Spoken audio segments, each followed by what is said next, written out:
আকাশ চুব খোজো। কবি গুৰুজোন, আবৃত্তিকাৰ মহেশ বৰা।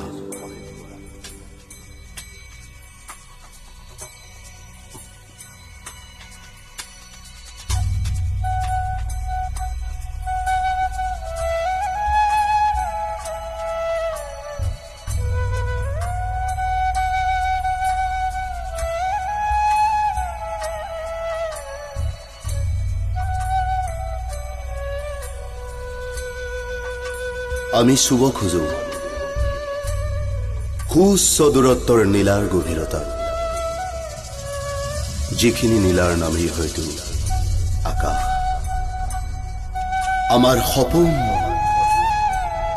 আমি জানো, আকাশ মানে ৰিক্ত, তথাপিও সেই আকাশতেই সৃষ্টি হয় ৰিক্ত প্ৰায় নীলাখিনি। আমিবোৰো মানুহ হয়, আবেগ অনুভূতি প্ৰবল, এজন সুস্থ মানুহ। আমাৰ শিহৰিত হয় গাৰ নৌ, কাৰোবাৰ বিভৎস চিঞৰণ।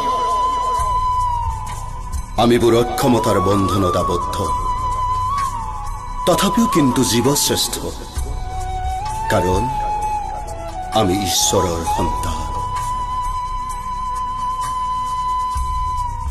প্ৰতিপল আগুৱাই যাওঁ দুনয়নত কঢ়িয়াই কিছুমান ৰঙীন সপোন, নিৰ্ভীকভাৱে আগুৱাই যাওঁ প্ৰাপ্তিৰ উচ্চ শিখৰলৈ। আমিবোৰৰ হাবিয়াস নাই শূন্যতাৰে থকা আকাশক স্পৰ্শ কৰিবলৈ। আছে মাথো জনতাৰ হৃদয়ত কিছু নিজৰা বোৱাব, য'ত সৃষ্টি নহয় দাবানল, য'ত সৃষ্টি নহয় ফিৰিঙতি। মাউণ্ট এভাৰেষ্ট জয় কৰি নিবিচাৰো ৰিক্ততাৰ আকাশ চুমিব, হৃদয়ক জয় কৰি চুব খোজো আকাশ,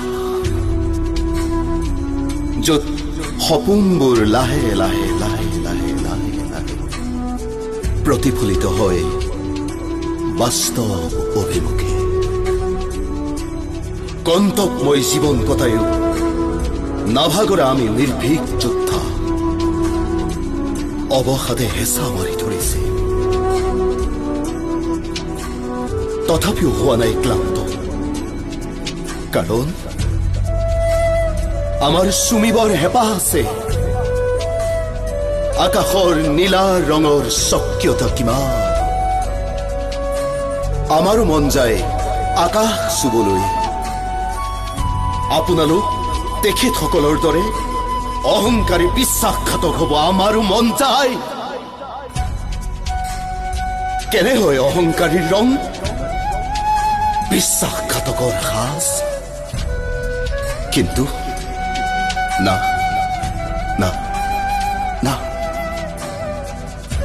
নোৱাৰো স্বাৰ্থপৰ হ'ব আপোনালোকৰ দৰে। স্বাৰ্থৰ বাবে কাৰোবাৰ ভৰিত ধৰি নিজৰ ব্যক্তিত্ব কাণৰ হাতত বিক্ৰী কৰি কাপুৰুষ হ'ব নিবিচাৰো। আমি চুমিব খোজো আকাশ, বিশ্বাস তথা পৰিশ্ৰমেৰে, য'ত নীলাই আমাৰ আশীৰ্বাদ, নিৰ্ভীকতাই আমাৰ অস্ত্ৰ। আমি এনেকৈ চুব খোজো, এনেকৈ চুব খোজো আকাশ। চৌদিশ মাথো নীলাৰ আবিষ্ট।